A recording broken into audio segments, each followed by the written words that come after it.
1,000 better 1,000 stories. better 1,000 better stories. 1,000 better stories. Welcome to 1,000 Better Stories, the Scottish Communities Climate Action Network's podcast, sharing stories of community-led climate action in Scotland to help us all imagine a better and fairer future beyond the new normal and transform what we think is possible.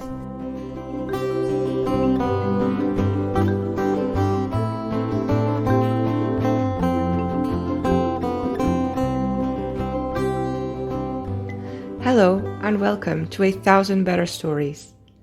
My name is Joana Avi-Lorie and I share the role of SCCAN Storyweaver with my dear colleague Càrna. It has been an absolute pleasure and joy to discover new creative tales about climate action and climate justice and supporting their tellers to tell them through our blog 1,000 Better Stories. You can read this and other stories and poems and watch short stories in the blog on our website scan.scot under 1,000 Better Stories. And if you have a story you would like to tell us and have it featured in our blog, please do get in touch. In this episode, I would like to introduce two of my favorite stories published in the blog with the support of our storytelling mini-grants, read to you by their authors. Our storytelling mini-grants are currently closed for applications, but we aim to open a new round in April this year. So if you want to produce a story with the help of this funding, you can find all the information on our website, again under 1,000 Better Stories.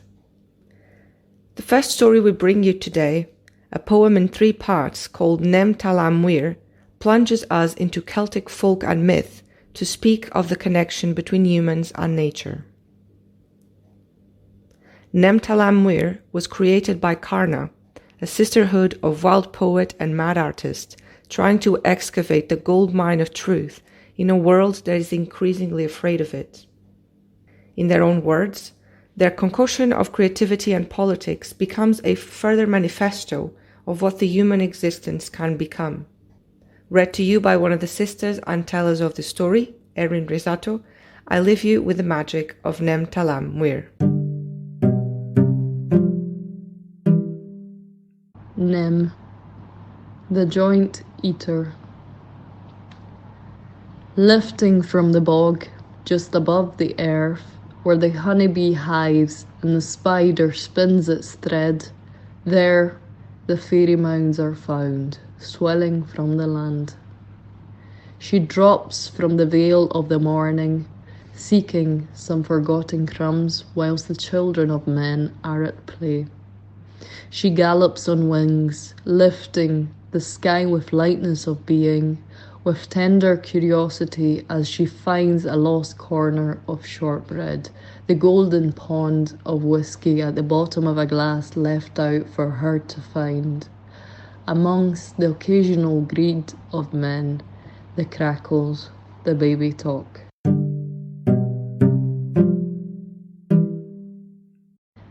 Talam, the lone werewolf.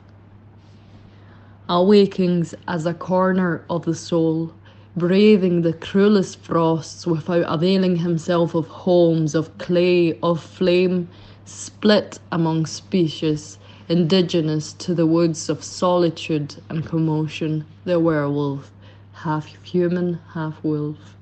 Nails and claws, word and howl, host the wrath of the journey meandering the forest, the fury exploding as the blunt weapons of man in war. When the coldest winters dig their teeth into his neck, stone, wood, bone are the only meat of emotion, the sole pit of melancholia. There in his loneliness, desolate herald of winter, strength may fail him, but courage should not.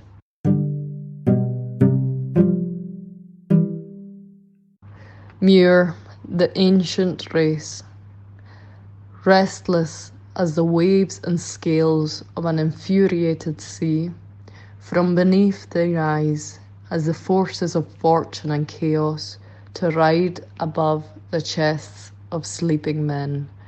the quiet mares inhabiting the depths of time, the ocean of silence that sings when sheets of noise overlap in time.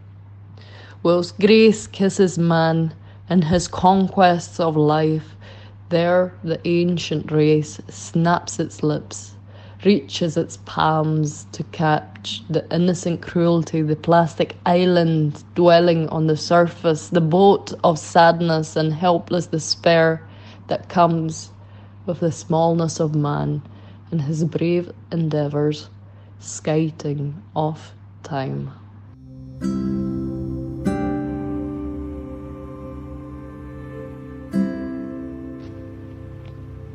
Is it the sky that cracks, or the sea that overflows its boundaries, or the earth that splits, or is it the loud cry of my son fighting against odds? This is a passage which we drew inspiration from to talk about the sky, the earth and the sea. That is where the title, Nem, Talam and Muir, come from. And we had the honour of collaborating with SCCAN on this project. So one of the main themes we look at and that we use in this project is Celtic mythology and myths. So you can see this through the fairies or the Fomorian people. And it's a theme that runs through our personal project, Càrna, which is made up of a sisterhood, so two sisters, which is me, Erin, I am the poet. And I'm Emir, the artist. And we collaborated through a poetic reinterpretation of some elements from Celtic mythology. So I wrote the poems, and then these were passed on to Emir, the artist, who gave them a visual life also. So we decided to use these as we believe there are elements in Celtic mythology in particular that belong to our modern world as well. So for example, the notion of the environment and how this greatly belongs to our life and how this affects us in a way. It affects our way of seeing the world itself.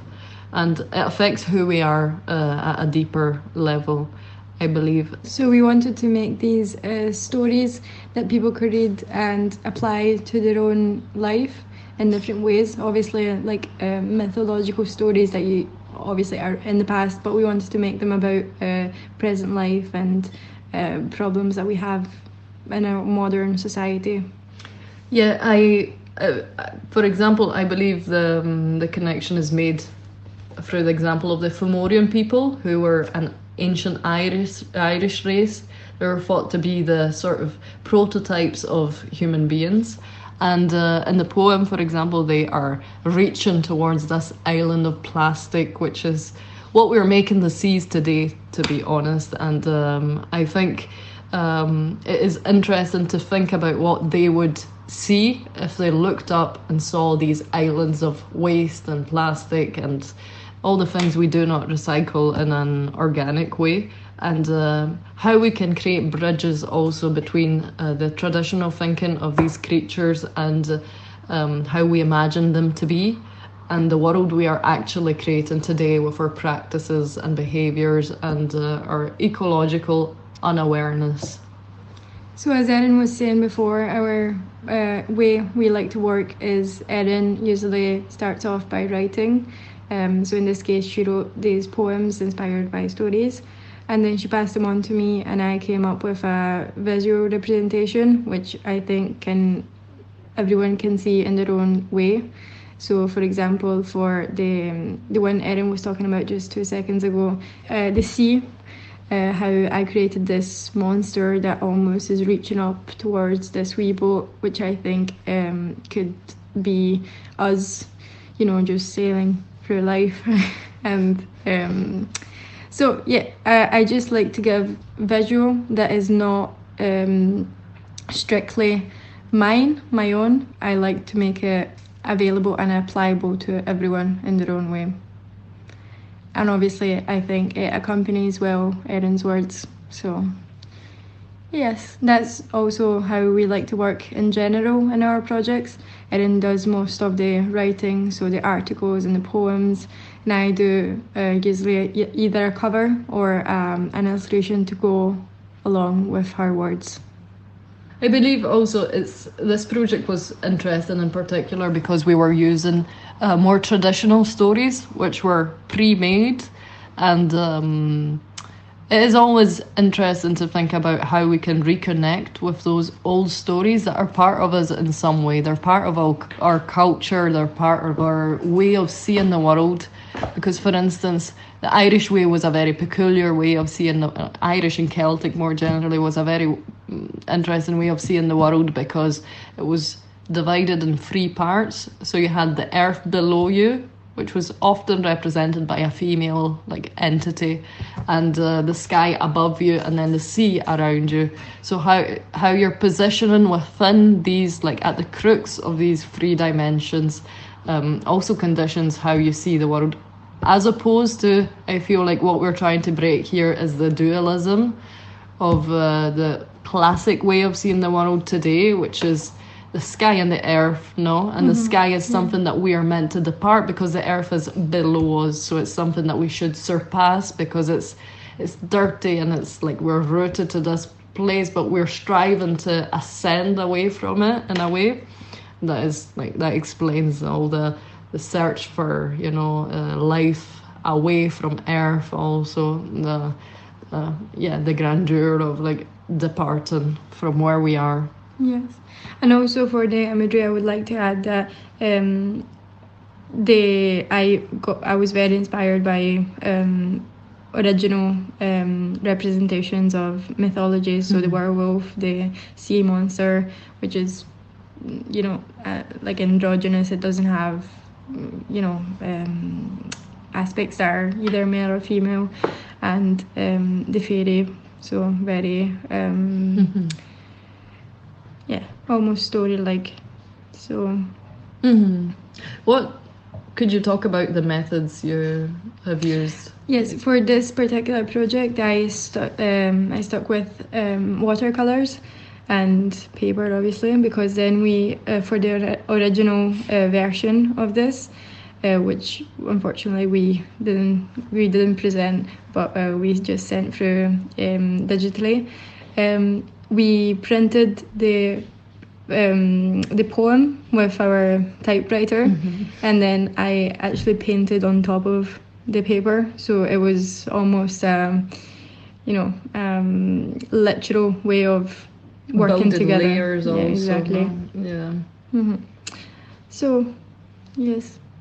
Yeah, I would also like to add that by doing this work of sort of creating layers upon layers upon layers, both between ourselves and also between generations, I would say, and between layers of time almost, because we're talking about stories that span centuries and centuries and have somehow managed to survive and to come to us in this moment of time.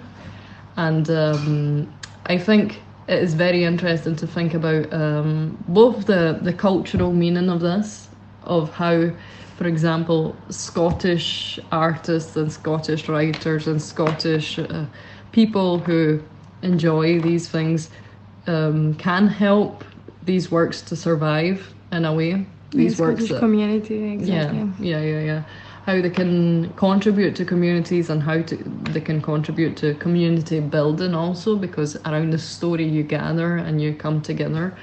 And also how I believe politically they can present a contribution because they're an exercise of the imagination. And I think that is what we do with Càrna, is we create instances where we force ourselves to think beyond the present and think about what could be better and how we can make it better and how our minds can strive to be better by imagining these things. I think that is a very important part of our work. Yes, and I think the act itself of storytelling, we bring that a lot into Càrna as well, because when we started Càrna, we chose the name Càrna. Do you want to say why the island? So Càrna is a small island in the north of Scotland, and it's uninhabited, but it has so much biodiversity in terms of plants and insects and all other animals that live there. And so we decided to use this sort of natural haven to describe our group, our project, and sort of carry on the environmental aspect of it, I believe, to leave something naked but still covered with nature in a way. Yes. And also we saw it as not a point above where we could see, tell what we see and, make people face the truth and reality, but also present it in a different way, whether maybe through art and through poetry, people are a bit more open to listen, and face these harsh realities that sometimes are quite overbearing or, people don't want to face. So, yeah, we try and bring that through our art and words and get to as many people as possible. Yeah. You can find us on Instagram through Càrna Mag, or we also have a website where we like to post articles and all of our artworks.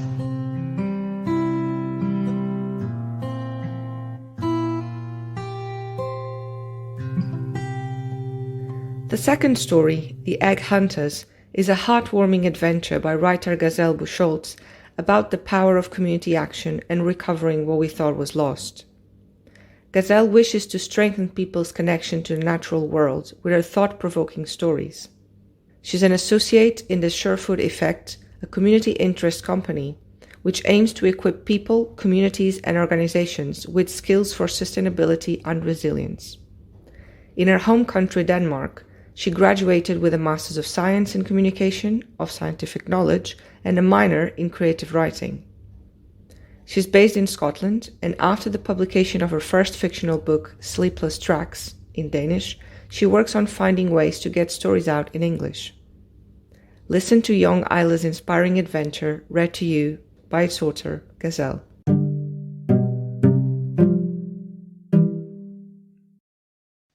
The Egg Hunters.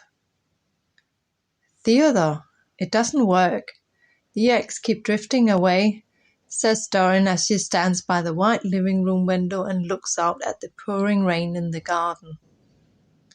The water has created miniature streams that run across the borders between the neighboring gardens. Perhaps a fox ran away with them, he suggests, absent-minded as his attention is bound to his work documents scattered on the dining table and conveniently distracting him from the infinite downpour. A fox wouldn't be that smart. It would only go for real eggs, Doreen concludes monotonously. She says in the same tone, we ought to do something about the waters. Perhaps installing something to retain it, she says with the gaze fixed on the outside world. When he looks up from the table, his eyes meet the back of her head. We could, but I doubt it could be at any help as long as the rain constantly buckets down. There seems to be no end to it, he concludes, and his attention returns to the paper on the table. But what else can we do? Her hesitant question hangs in the air. She gathers herself and sums up the daily statement, which is identical to the previous days. The news affirms the rain is here to stay. There's no weather clearance in sight. She pauses before capitulating. I better call Muir. The kids will be devastated when they hear that the Easter hunt is cancelled. Doreen signs and reaches out for her phone, worrying how her grandchildren will receive the news about the tradition's termination. Isla sits by the window, her favorite place in the flat on the 3rd floor. Her mom has told her they will get a visitor and has instructed Isla to wake her up when that happens. The visitor's name is Doreen. Isla's world takes off from the window. Her mom has not complained about the chair Isla has pulled in front of the window some time ago. The chair has kept its position as a stairway. When she climbs up onto it and sits on her heels, her elbows can lean on the windowsill while her head rests in her palms. Umbrellas in blue, green, purple and red light up as they move along the city's grey path. Underneath, the round shells are directed by people, but sometimes it's almost as if animals or aliens control the umbrellas. A slow, dark brown umbrella makes her think to the TV program with a horseshoe crab moving across the sandy seabed. There might be a horseshoe crab under the umbrella. Perhaps it has eaten so much that there is no more food left in the sea, and it has grown up to a human size and had to go ashore to find food. Luckily, with the rain, the horseshoe crab human will not feel too alienated on the pavement. The doorbell interrupts the wandering. Before heading to the door, Isla checks on her mom. She sleeps heavily as usual and doesn't react to the bell. Isla opens the door. A woman smiles. She says her name is Doreen and Isla steps aside.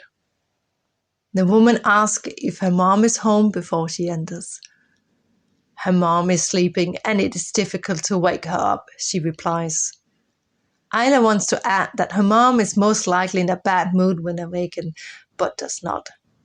She would rather chat with the visitor. Where's your umbrella? Isla asks. I got here in my car, so I don't need an umbrella, Doreen replies. Oh, says Isla in a low voice and searches her mind for something else she can ask about. Don't you need it for hunting? Hunting? Yes, when you go into the supermarket. Everyone got one. They all shake it when they go in. I see. Sure, I do have an umbrella, but today it's my husband going hunting in the supermarket, Doreen says with a large smile on her face. Isla detects it is a friendly signal. The woman is not laughing at her. To her relief, the woman takes up the chat. What about you? Do you go hunting after Easter eggs? Asks Doreen, still smiling. Isla looks into Doreen's eyes and enjoys the soft tone of her voice. She would like to stay in the shower of light and kindness. Perhaps you will have an Easter hunt in the flat, Doreen suggests in response to Isla's silence and with an attempt to get her on track. Isla looks puzzled by the question and casts her eye over the apartment. Sofa, TV, table, and chairs. None of these familiar pieces connect to eggs. All at once, she walks quickly out of the hallway. Doreen takes it as an invitation to follow. They end in the kitchen in front of the fridge. It is my job to keep the drinks cool, so I know where everything is, Isla declares seriously as she opens the refrigerator door. Bottles clink as her hand wiggles around in the fridge, aiming for the treasure chest. Carefully she pulls out the egg tray and opens it. There is one left, Isla exclaimed triumphantly while gently picking up the egg with her thumb and index finger. With a stretched arm, she presents the catch to the visitor. They both look intensely at the white chicken egg. Well done you, says Doreen. Isla finds the game odd, but the pleasantness of hanging out with the grown-up makes her feel comfortable. Is it an Easter egg? Isla wants to know. For a moment the woman looks puzzled before she understands and answers the question. Oh yes, this is indeed a very good species of an Easter egg. Doreen confirms and suggests to Isla to put the egg back in the treasure chest to keep it chilled until Isla's mom will cook it. Doreen also suggests they go hunting for other food items in the flat. As weird as it is, Isla guides Doreen and she likes the gentle and focused visit and that they are on a shared operation. When they reach the cupboard, where Isla presents the bag with raisins and packets of biscuits, she jumps back to the egg hunt. Imagine finding eggs in the wild. We can't chase raisins and biscuits, but we could find birds and eggs in the nature. They might be in the park, Isla exclaims eagerly. What is that nonsense about going into the wild? You got to go to school and do your chores, mumbles her mom. She has emerged from the sofa, and the door frame of the kitchen supports her abrupt vertical position. The two others look at the sudden appearance. I told you to wake me up when we got company, Isla's mom adds sulkily. Months after, Dorian keeps thinking to that egg. Shortly after, eggs disappeared. As he walks through the supermarkets, he notices that they eventually have reorganized the section usually occupied with eggs. They have given up waiting for eggs. In the section usually stacked with trays of them, the empty space is replaced with soft drinks on discounts. She wondered if that last egg at Isla's place was ever eaten, or if it drowned in beer cans and bottles would have first priority. In the supermarket, under normal circumstances, there would be an endless egg supply. Any supermarket would have shelves packed with eggs, caged egg, free range, and organic eggs, chicken eggs. For decades, the song thrush, skylark, lapwing, and house sparrow have declined, but why worry about that? Their eggs don't have shelf space on the supermarket. Only because Theodore was a keen bird watcher, Dorian would dust off some memories of a few moderate articles squeezed into almost hidden column inches in a newspaper. She remembers how it had upset her husband. However, only chickens and their eggs made it to the headlines, thinks Dorian as she is standing in line waiting to pay for her groceries. Wish we could go back to normal, states Dorian to herself with a sigh and unfold her umbrella as she leaves the supermarket.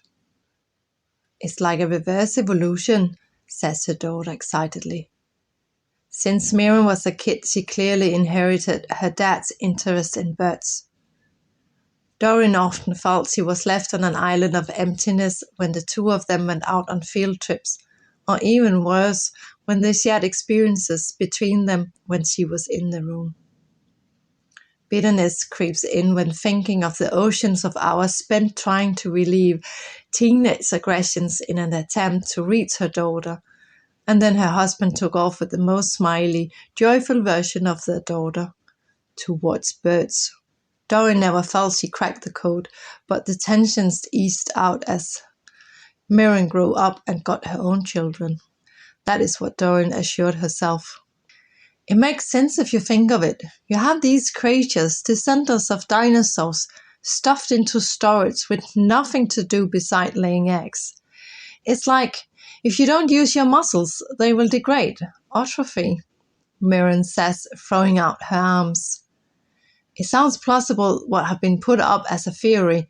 With no place to take a dust bath, no need for insulation and keep warm, they have no need for feathers. They go back to where they come from, the reptiles with scales instead of feathers, says Miriam's dad in admiration. But the shift might make a clash in the care of eggs and the newly hatched chicks. Feathering birds are keen on taking care of their offsprings. Fewer reptiles are on that task. It could leave the eggs vulnerable, his daughter follows up.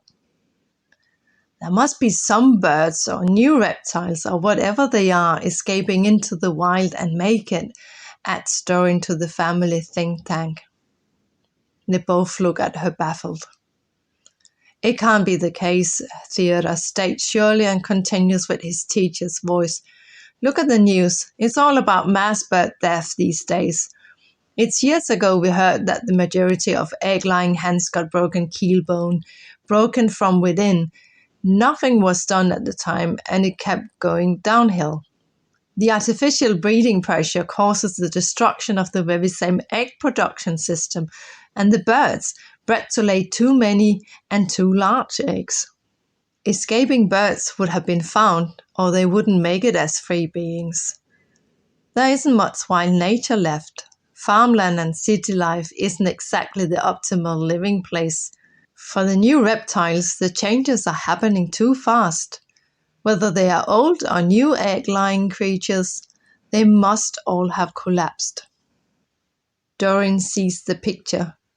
It sounds horrible and depressing, but also she feels like being in a lecture room where she has to come up with solutions to pass an exam. Father and daughter continue their discussion, and Doreen hears words in the periphery as agriculture, insects, fertilizers, and pesticides, while her attention is pushed away and she stares at the rain on the other side of the window. A nagging feeling is poking her. Her mind drifts back to that day with the last egg. The egg wrapped in the girl's excitement. There wasn't much Doreen could do for Isla. Countless children live in the outskirts of their parents' attention. Parents sidetracked on alcohol or drugs, with just enough food and elements to tick off a home, passing the requirements of official standards.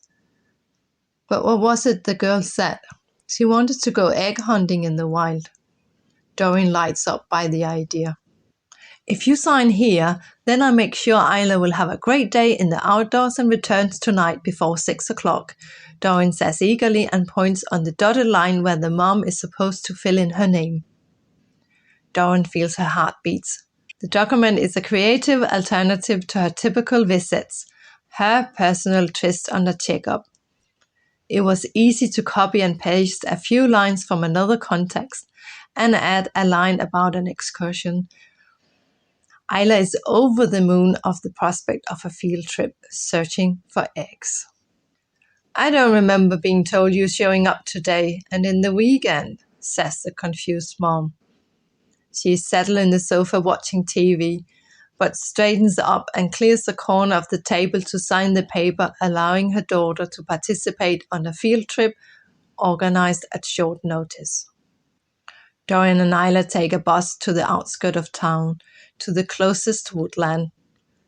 During the walk among the trees, Isla looks up and witnesses the canopy roof created by the spread branches and their mosaic of leaves. We don't need your umbrella. The trees are doing the job, Isla says loudly. Doreen suggests they walk in silence, not to disturb any hidden birds. Isla picks up the message and moves like a stealthy ninja. Not all the rain is blocked by the green treetops, so Doreen's boots and Isla's trainers are getting muddy. Doreen notices the black watery soot crawling up on Isla's socks and trouser legs, but the girl doesn't seem to be bothered. At lunchtime, they rest on a couple of stones close to a tree in the most sheltered spot.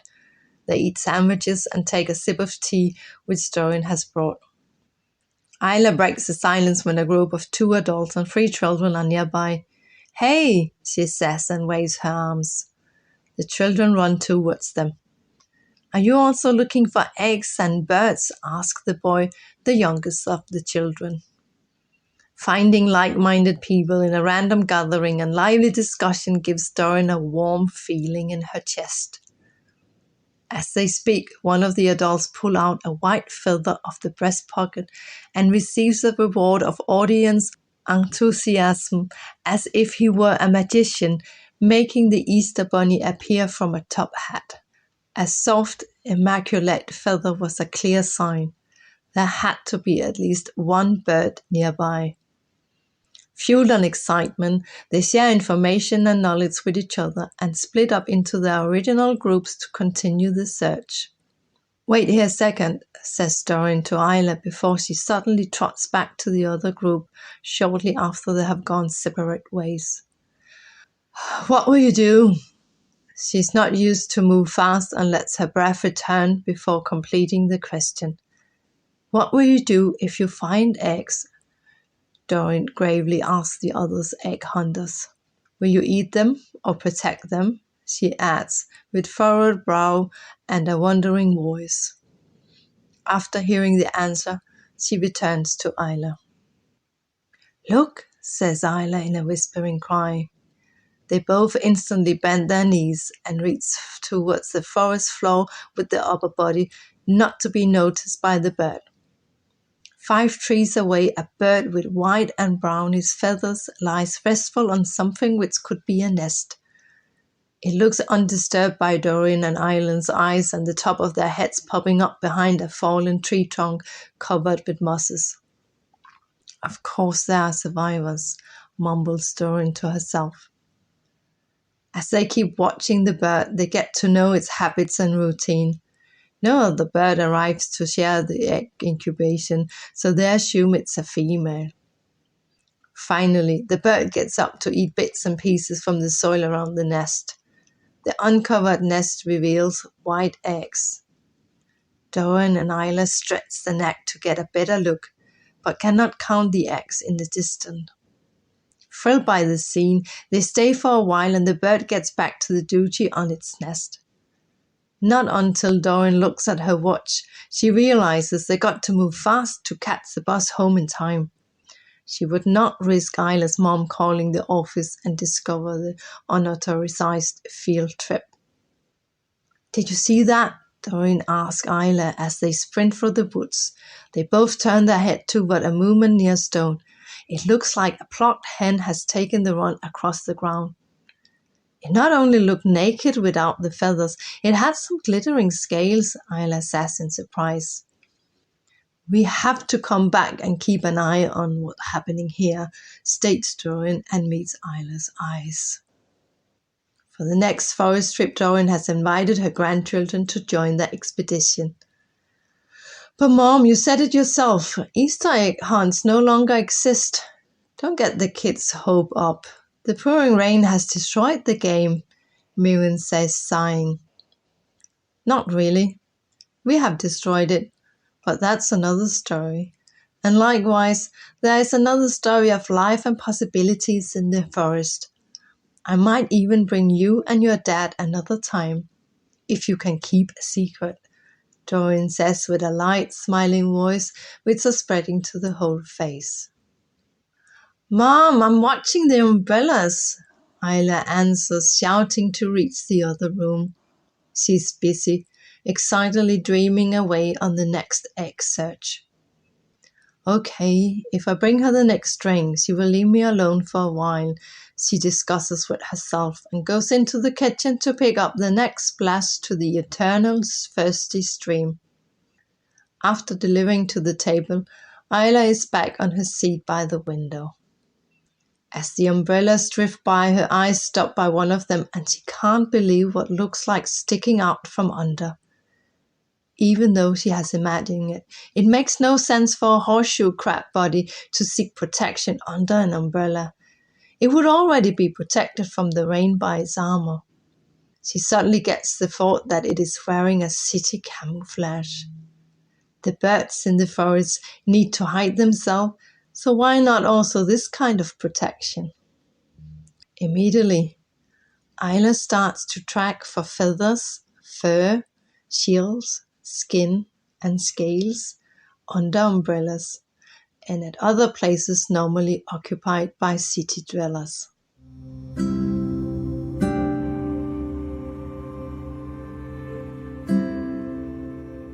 I'm going to read now the little blurb that Gazelle sent me. Raised by an alcoholic mother with a dark mind, the author had from an early age been grateful for connections with other people. She had to go through hard times alone, but having other people show up in different situations had been an invaluable lifeline. Isla, the little girl in the story The Egg Hunters, also benefits greatly from connecting with someone who is not her relative. Gazelle hopes readers will reflect on their networks, connections, and power of supporting others. However, the main subject of the story is humans' relationships with the natural world. In this case, farm animals, with chickens at the center of attention. Gazelle wondered why governments and people keep supporting a broken food system. For example, in the egg industry, chickens are bred to lay too many eggs and too large eggs, and this breaks their keel bones. How can such a system exist? A recent study shows that 85% of laying hens have broken keels. This is just one of the many unhealthy aspects of egg production. May you fill your shopping basket wisely and with compassion.